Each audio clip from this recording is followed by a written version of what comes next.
திராவிட channel நண்பர்களுக்கு வணக்கம். இப்பொழுது புரட்சித் தலைவர் எம்ஜிஆர் அவர்களை நினைத்து பார்க்கின்றேன் என்கின்ற ஒரு நிகழ்ச்சியை பேசலான்னு நினைக்கிறேன். காரணம் என்னன்னு கேட்டிங்கன்னா, இப்போ எத்தனையோ தலைவர்கள், காமராஜர், பேரறிஞர் அண்ணா, டாக்டர் கலைஞர் அவர்கள், இன்னும் சில தலைவர்களை பேசிகிட்டே போகலாம். இவர்களை எல்லாம் நம்ம சிலையாக தான் பார்க்குறோம். எம்ஜிஆர் ஒருவரைத்தான் ஒவ்வொரு மாவட்டத்திலையும் பார்த்தா தெரியும். அவர் போலவே வேடமிட்டு, அவர் போலவே பேசுவாங்க, அவரை போலவே நடப்பாங்க, அவரை போலவே ட்ரெஸ் அணிஞ்சு கொண்டு வருவார்கள். ஏன் எம்ஜிஆரை நம்ம இந்த அளவுக்கு உயர்வாக பார்க்குறோம் அப்படின்னு சொன்னால், அவர் நேரடியாக நமக்கு எந்த ஒரு உதவியும் செய்து விடவில்லை. ஆனால் ஒரு ரசிகன் இந்த சமூகத்தில் எப்படி அவன் வாழ்க்கையை பயணிக்க வேண்டும், திருடக்கூடாது, பொய் சொல்லக்கூடாது, பிறரை ஏமாற்றக்கூடாது, உழைத்து தான் வாழ வேண்டும், இது போன்ற சில நேர்மையான விஷயங்களை தன்னுடைய திரைப்படத்தில் அவர் பேசி வந்தார் என்பது தான் நிதர்சனமான உண்மை. புகைப்பிடிக்கக்கூடாது, தண்ணி அடிக்கக்கூடாது, மது அருந்தக்கூடாது, பெண்களுக்கு பாதுகாப்பு கொடுக்க வேண்டும், இன்னும் சில ஒழுக்கமான விஷயங்களெல்லாம் அவருடைய திரைப்படத்தில் யதார்த்தமாக அமைந்து விட்டதா அல்லது அவருக்காகவே எழுதப்பட்டதா? முட்டையிலிருந்து கோழி வந்ததா, கோயிலிருந்து முட்டை வந்ததா என்பது தான் அவருடைய வரலாறு. காரணம், புதுமை பித்தனானாலும் சரி, பட்டுக்கோட்டை கல்யாண சுந்தரம் அவர்களானாலும் சரி, கவிஞர் கண்ணதாசன் ஆனாலும் சரி, கவிஞர் வாலி ஆனாலும் சரி, யார் எம்ஜிஆருக்கு பாடல் எழுதினாலும் அவர் எதிர்காலத்தில் அவருடைய வாழ்க்கை இப்படித்தான் இருக்கும் என்பது எழுதினார்களா, அல்லது மக்களுக்காக அவர்கள் எழுதிய பாடல்களை இது எம்ஜிஆர் மூலயமாகத்தான் மக்களுக்கு கொண்டு செல்ல முடியும் என்று நினைத்தார்களா? இதுதான் சொல்கிறது. முட்டையிலேருந்து கோழி வந்ததா, கோயிலிருந்து முட்டை வந்ததா அப்படின்னு சொல்லிட்டு.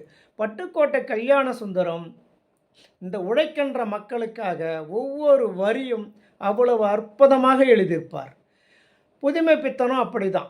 இப்படி ஒவ்வொரு கலைஞர்களும் தன்னுடைய படைப்பை மக்களிடம் கொண்டு செல்வதற்கு ஒரு தளம் தேவைப்படுகிறது.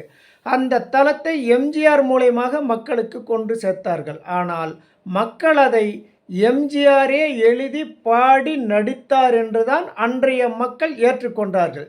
இருந்தாலும் இந்த கவிஞர்களை பொறுத்தவரை பரவாயில்லை, நம்மளுடைய நோக்கம் மக்களுக்கு போய் சேர்ந்துடுச்சு. இதுதான் கவிஞர்களுடைய திருப்தியாக இருந்தது. ஆனால் எம்ஜிஆர் இதை எப்படி பயன்படுத்தி கொண்டாருன்னு பார்த்தோம்னா, எம்ஜிஆர் முதலமைச்சராகவே திரைப்படங்களை நடிச்சிட்டார். எம்ஜிஆர் எங்கே போனாலும் உதவிகளை செய்தியே பழகி வந்திருக்கிறார் மக்கள் மத்தியில். அதை தான் இப்போ சினிமா துறையில் இப்போ இருக்கிறவங்கெல்லாம் எம்ஜிஆர் போல் நம்மளும் முதலமைச்சராக வந்துடுவோம் அப்படின்னு ஒரு கனவுல இருக்கிறாங்க. ஆனால் இது தவறு. எம்ஜிஆர் விதைத்து விட்டு அறுவடை செய்தார், அப்படி தான் சொல்லணும். அதாவது மக்கள் மனதில் தன்னை விதைத்து விட்டார். அதாவது என்ன சொல்கிறாங்கன்னா, எம்ஜிஆர் எங்கன்னா ஒரு இடத்த ஷூட்டிங் போனால் அங்கே தன்னை காண வருகின்ற மக்களுக்கு உணவு ஏற்பாடு செய்து கொடுப்பாருன்றாங்க. நிறைய விஷயங்களை எம்ஜிஆரை பற்றி 70, 80, 60களில் வாழ்ந்தவர்கள், முதியவர்களாக இப்போ இருப்பவரிடம் பேசினால் அவர்கள் கொடுக்கின்ற தகவல் ஏராளம். ஒவ்வொரு இடத்திலையும் எம்ஜிஆர் ஒரு தனித்தன்மையாக மக்களிடத்திலே தன்னை கொண்டு சென்றிருக்கிறார். இந்த ஒரு வண்டலூர் கேளம்பாக்கம் ரோட்டில் எம்ஜிஆர் நீதிக்கு தலைவணங்கு திரைப்படத்தில் நம்பியாருடைய கார் ரேஸ் அப்போ எம்ஜிஆருடைய கார் ரிப்பேர் ஆகிடும். அப்போ பாய்லரில் தண்ணி ஊற்றணும் போது அந்த மாதிரி ஒரு செட்டிங் நடந்துகிட்ருக்கிறப்போ ஒரு சைக்கிள் குறுக்க வரல. எம்ஜிஆர் பார்க்குறதுக்கு அவ்வளோ ஆர்வமாக வரார். எம்ஜிஆர் வராதன்னு கை காட்டியும் அவர் உடனே வந்துட்டார். அந்த ஷாட்டே வீணாயிடுச்சுன்னு எம்ஜிஆர் அவரை கோவத்தில் கன்னத்தில் ஒரு அடி அடித்ததாக கூட வரலாறு இருக்குது. உடனே அவரை வீட்டுக்கு வர வச்சு மறுநாள் புது சைக்கிள் வாங்கி கொடுத்து, தப்பு, என்னை மன்னிச்சிரு, அந்த நேரத்துக்கு என்னால் ஒன்றும் பண்ண முடியல, அப்படியெல்லாம் நீ பண்ணக்கூடாது அப்படின்னு சொல்லி அவருக்கு அறிவுரை கூறிவிட்டு புது சைக்கிளும் கொடுத்து அவர் கொஞ்சம் பைசாவும் கொடுத்துருக்கார் எம்ஜிஆர். இது போலத்தான் எத்தனையோ நிகழ்ச்சிகளை ஒரு இடத்துல நம்ம பேசணும்னா, எம்ஜிஆர் எதனா ஒரு திரைப்படம் ஷூட்டிங்க்கு போனால் அங்கே ஒரு விஷயத்தை பதிவு செஞ்சுட்டு வந்திருக்கார்.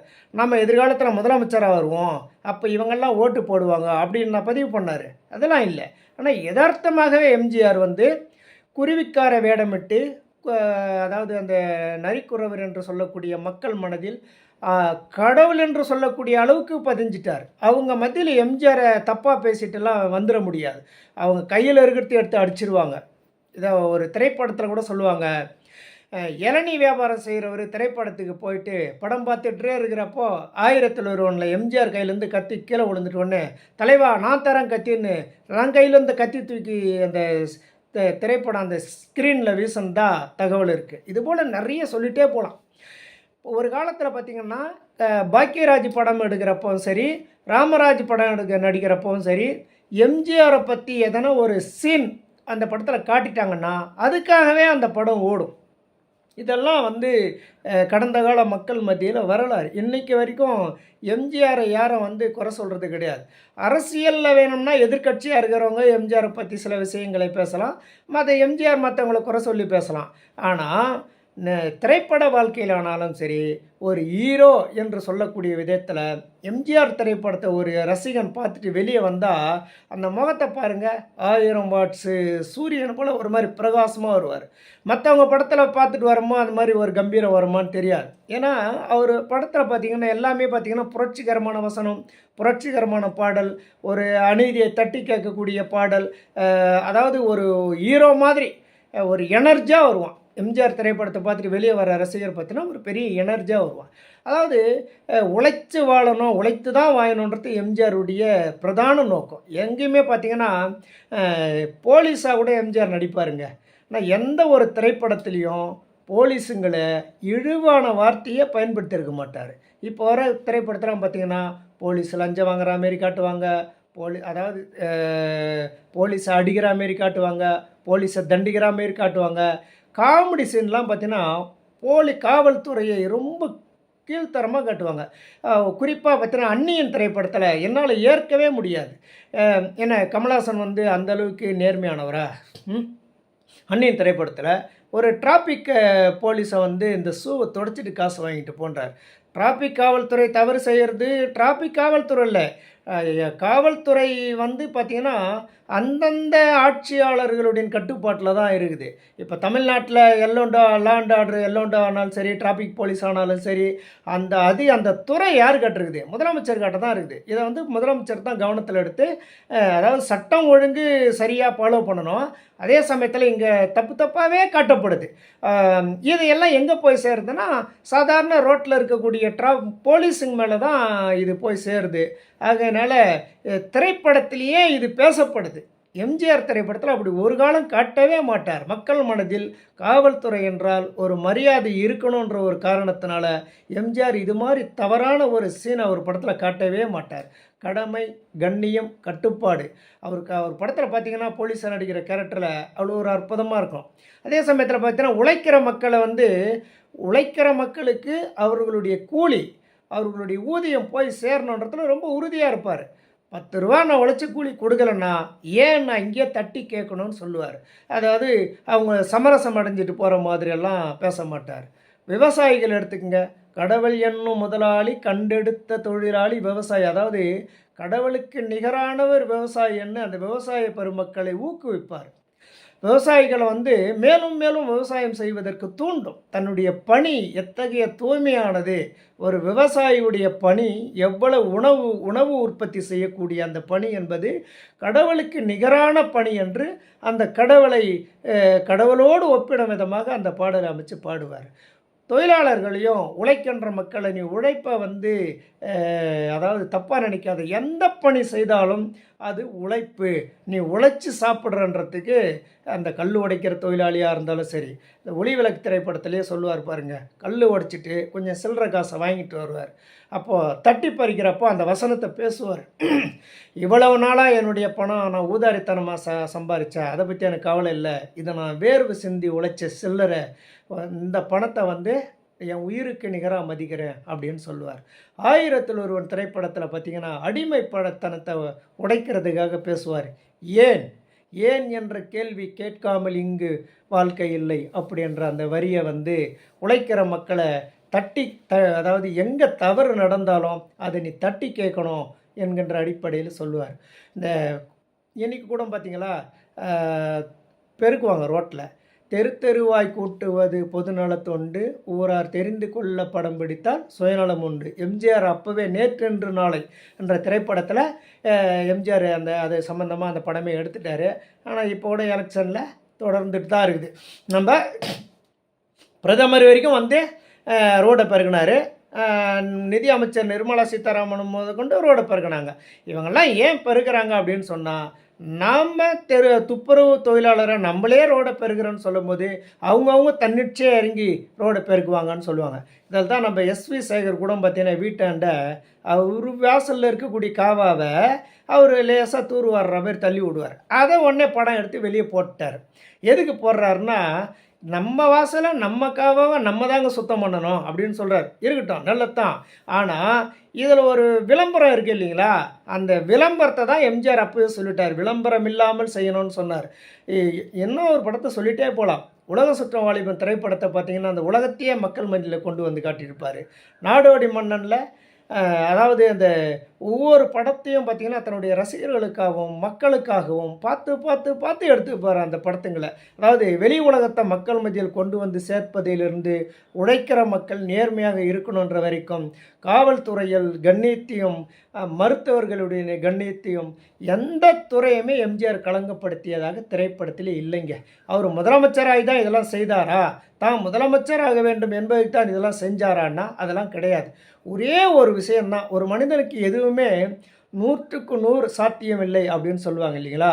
அந்த அடிப்படையில் புரட்சித் தலைவர் எம்ஜிஆர் அவர்களுக்கு எனக்கு ஒரு மகன் பிறப்பான், அவன் என்னைப் போலவே இருப்பான், தனக்கென்று ஒரு பாதை வகுக்காமல் தன் தலைவன் வழியிலே நடப்பான் அப்படின்ற பாடல் மட்டும்தான் தவறாக அமைஞ்சிடுது. அவருக்கு ஒரு வாரிசு இல்லை. அது ஒரு விஷயத்தை தவிர மற்றது எல்லாமே புரட்சித் தலைவர் அவர்களுக்காக எழுதிய வசனமானாலும் சரி, அவருக்கு எழுதிய பாடல்களானாலும் சரி, எதிர்காலத்தில் இவர் இப்படிதான் பிரதிபலிப்பார் என்று, நீங்கள் நல்லா இருக்கணும், நாடு முன்னேறி அந்த நாடு எங்கும் இல்லாமல் அந்த பாட்டை இதயக்கணையில் வச்சுருப்பாங்க. இந்த தொழிலாளி வர்க்கம் அவ்வளோ ஒரு சந்தோஷமாக அதை ஏற்றுட்டாங்க. ஒளிவிளக்கு திரைப்படத்தில் எம்ஜிஆர் மருத்துவமனையில் இருக்கும்போது, இறைவா உன் மாளிகையில் எத்தனையோ மணிவிளக்கு, இந்த ஒரு உயிரை எங்களுக்காக கொடுத்துரு அப்படின்னு சொல்லுவாங்க. அந்த மருத்துவமனையில்னு சொல்லும் போது தான் எம்ஜிஆர் அமெரிக்காவில் மருத்துவமனையில் இருக்கிறப்போ இந்த தகவலை கொடுத்தது ராதாரவி அவர்கள். நடிகர் ராதாரவி, எம்ஆர் ராதாவுடைய மகன் ராதாரவி இருக்கார் இல்லைங்களா, அவர் வந்து ஒரு பள்ளிக்கூட விழாவில் இதை சொல்லிட்டு போனார். அவர் அமெரிக்கா போனதாகவும் அங்கே கைடு இருப்பாங்க இல்லைங்களா, வழிகாட்டுறவங்க, அப்போ வந்து இந்த இடத்த நீங்கள் போய் பார்க்குறீங்களா அப்படின்னு சொல்லியிருக்காங்க. இது என்ன ஒரு பில்டிங், இதை போய் என்னை பார்க்க சொல்கிறீங்க அப்படின்னு கேட்டாரான் ராதாரவி. இல்லைங்க, இங்கே தான் எம்ஜிஆர் மருத்துவமனையில் இருந்தார். அவர் மருத்துவமனையில் இருக்கிறப்போ எல்லா மத மக்களும் வந்து பிரார்த்தனை செய்து அந்த பிரார்த்தனை அந்த பூஜை பொருளை இவருக்கு அனுப்பி வச்சுருக்காங்க, பிரசாதம். அதை மலையாக கொரியரில் வந்து குவிஞ்சிட்டே இருந்தது. இதை பார்த்த எங்கள் ஜனாதிபதி இது என்னன்னு கேட்டார். இது எம்ஜிஆர் மருத்துவமனையில் இருக்கார், அவருக்காக பிரார்த்தனை செஞ்சு அந்தந்த ஆலயத்தில் இருந்து பூஜை பொருள் வந்து குவிஞ்சிருக்கு அப்படின்னா. அப்படியா, இது என்ன ஆச்சரியமாக இருக்குது. ஒரு மனிதன் மருத்துவமனையில் இருக்கப்போ இத்தனை பேர், அதுவும் எல்லா மதம் சேர்ந்தவரும் வந்து பிரசாதம் இப்படி பூஜை பொருள் அனுப்பியிருக்காங்களா, அப்போ இது வீணாகக்கூடாது, இதுக்குன்னே ஒரு பில்டிங்கு கட்டி அங்கே இதெல்லாம் பாதுகாப்பு எத்து வழிங்க அப்படின்னு சொல்லியிருக்காருன்னு ராதாரவி மிரண்டு போயிட்டாராம். ஒரு அமெரிக்காவில் இந்த பிரசாதத்துக்காகவே ஒரு பில்டிங் எம்ஜிஆர் கட்டியிருக்குன்னு சொன்னால் நாம் ஒவ்வொரு தமையனும் பெருமைப்படணும் அப்படின்னு சொல்லிட்டு இது ராதாரவி அவர்கள் கொடுத்த தகவல். அதை உங்களோட நான் பகிர்ந்துக்கிறேன். இப்படி எம்ஜிஆரை வந்து பேசுவதற்கு ஒன்றா இரண்டா பேசிகிட்டே போகலாம். அவர் முதலமைச்சரான பிறகு ஒரு முறை அவர் தன்னுடைய கட்சிக்காரருக்கு திருமணத்திற்கு எம்ஜிஆர் வந்து சீர்வரிசை எடுத்துகிட்டு போயிட்டுருக்கார். அதாவது தாலி, கொஞ்சம் பட்டு புடவை இதெல்லாம் எடுத்துகிட்டு போகிறார். போகிற வழியில் ஒரு பெண் அந்த காரை வந்து மறிக்கிறாங்க. அதுக்கு முன்னாடி ஒரு சம்பவம் என்னன்னு கேட்டிங்கன்னா, எம்ஜிஆர் போகிறப்போ அந்த வயல் காட்டுங்களை எம்ஜிஆர் ரசிகர்லாம் அந்த காலத்தில் பார்த்திங்கன்னா பெரிய அளவில் புனல் வச்சு ரேடியோ செட்டு பாட்டு போடுவாங்க. அப்போ எம்ஜிஆர் பாட்டாக ஓடிட்டுருக்கு. அந்த பாட்டு ஓடிட்டே இருக்கிறப்போ எம்ஜிஆர் அதை ரசிச்சுட்டே கேட்டுட்டு போகிறாரு. அப்படி அந்த எந்த கல்யாணத்துக்கு அவர் போகிறாரோ அந்த கல்யாணத்துக்கு எதிரில் ஒரு பொண்ணு வந்து அந்த காரை தடுத்து நிறுத்தது. உடனே எம்ஜிஆர் கிட்ட வந்து காலில் விழுந்து அழுகுது அந்த பொண்ணு. எம்ஜிஆர் தூக்கிட்டு, என்னம்மா சொல்லு, என்ன விஷயம், என்ன பிரச்சனை உனக்கு அப்படின்னு கேட்ட உடனே, ஐயா நீங்கள் என் தெய்வம், நீங்கள் நல்லா இருக்கணும், அந்த நீங்கள் போகிற கல்யாணத்துக்கு அந்த மாப்பிள்ளை வந்து என்னை கல்யாணம் பண்ணிக்கிறேன்னு சொல்லி ஏமாற்றிட்டாரு, அந்த இடத்துல உங்கள் காலடி படக்கூடாது. அதாவது எனக்கு வாழ்க்கை கூடுன்னு கேட்கல அந்த பெண்ணு கூட. அந்த இடத்துல உங்கள் புனிதமான கால் படக்கூடாது அப்படின்னு கேட்டவுடனே எம்ஜிஆருக்கு ஒரு மாதிரி ஆகிடுச்சா. சரிம்மா நீ வீட்டுக்கு போ அப்படின்ட்டு காரில் உட்காந்து காரை திருப்பன்ட்டாராம். திருப்பன்ட்டு சொன்ன உடனே ஒரு கிராமத்தில் வரவையில் பாட்டு கேட்டார் பாருங்க, வயல்வெளியில். அந்த கிராமத்துக்கு வீடு காருன்னாராம். அந்த கிராமத்துக்குள்ளே ஒரு 100 கார் போனால் எப்படி இருக்கும் அந்த கிராமத்து மக்களுக்கு? அந்த கிராமமே வந்து செய்வது அறியாமல் திகைத்து என்ன இவ்வளோ கார் வருது ஒன்று ஓடி பார்த்தா எம்ஜிஆர் வந்துட்டார். அந்த கிராம மக்களுக்கு என்ன செய்கிறதுனே புரியல. அந்த கல்யாண பொண்ணு கல்யாண பையனும் எம்ஜிஆர் வந்துக்கிறாங்கன்னு நம்பவே இல்லை.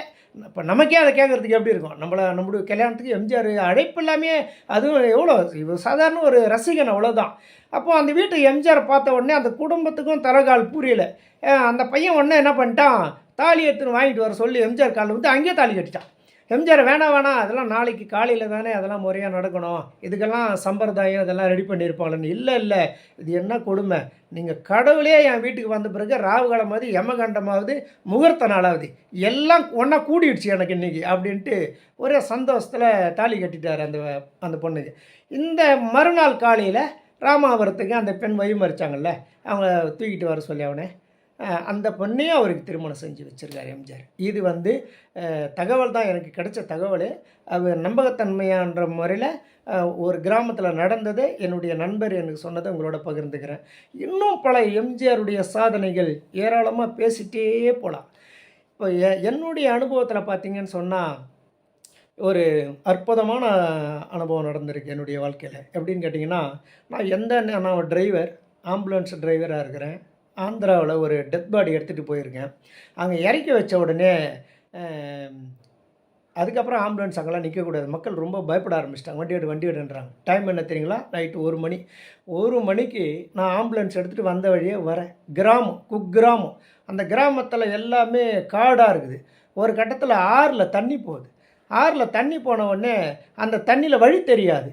நான் அப்படியே வரும்போது என் ஆம்புலன்ஸில் வந்தவர் இறங்கி முன்னாடி நடந்து போனார். நான் அதை பார்த்துட்டு வந்துட்டேன். திரும்ப வரும்போது எனக்கு ஞாபகமே இல்லை. எனக்கே ஒன்றும் புரியல.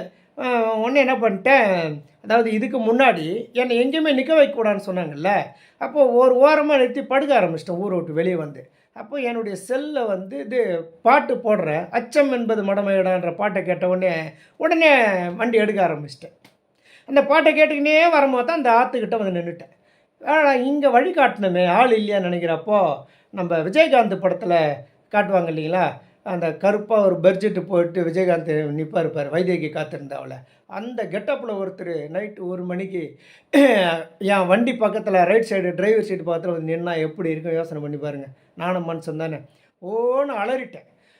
அதுக்கப்புறம் அவர் சொல்கிறாரு, அவர் தெலுங்கில் பேசுகிறாரு, இங்கே தண்ணி போகுது வழி காட்டுறதுக்காக நான் நிற்கிறேன்றார். அவர் எனக்கு முன்னாடி நடந்து போனார். நான் அவர் பின்னாடி கரையேறிட்டேன். அதன் பிறகு அவருக்கு ஒரு 20 ரூபா டீ சாப்பிட்டுங்கன்னு கொடுத்துட்டு வந்துட்டேன். இப்படி ஒவ்வொரு சம்பவமும், அதாவது உழைச்சி தான் வாழணும். இன்றைக்கு வரைக்கும் நான் உழைச்சிட்ருக்கேன். எத்தனையோ கரடு முரடான பாதைகளை நான் சந்தித்து வந்திருக்கேன். நான் 70ல் பிறந்தேன். இன்றைக்கி எனக்கு வயசு 54 ஆகுது. இன்றைக்கு வரைக்கும் அந்த எம்ஜிஆர் பாடலை கேட்டு, அதாவது ஒரு தத்துவமாகவே எடுத்துகிட்டு, முடிஞ்ச வரை யாரும் 100% சொல்லிட முடியாது, என்னால் முடிந்தவரை நேர்மையை நான் கடைபிடிக்கிறேன் என்றால் அதற்கு என் தலைவன் புரட்சி தலைவர் எம்ஜிஆருடைய அதாவது அவர் எழுதலை, அவர் பாடலை, அவர் சும்மா வாய் அசைச்சார், அவர் சும்மா கையை காலை அசைச்சாருன்னு பேசலாம். ஆனாலும் எழுதியது கல்யாண சுந்தரமான அவர்களானாலும் சரி, நடன ஆசிரியர்கள் நடித்து காட்டி எம்ஜிஆர் நடித்திருந்தாலும் சரி, எம்எஸ் விஸ்வநாதன் அவர்கள் இசையமைத்திருந்தாலும் சரி, இன்னும் எத்தனையோ தேவர் அவர்கள் திரைப்படத்தை தயாரித்திருந்தாலும் சரி, மக்கள் மத்தியில் மக்களுடைய நேரடியாக அடையாளமாக சென்றது புரட்சி தலைவர் எம்ஜிஆர் அவர்கள்தான். அவர்களுடைய வழியில் வந்த ரசிகர்கள், கோடிக்கணக்கான எம்ஜிஆர் ரசிகர்கள் இன்று வரை நேர்மையை ஓரளவுக்காவது கடைபிடிக்கிறார்கள் என்றால் அது எம்ஜிஆரை ஏற்றுக்கொண்டதனுடைய தத்துவம்தான். நானும் எம்ஜிஆர் ரசிகன் என்பதில் பெருமை கொள்கிறேன். நன்றி, வணக்கம். தொடரும் எம்ஜிஆரை பற்றி நினைவு கூறும் பயணம். நன்றி.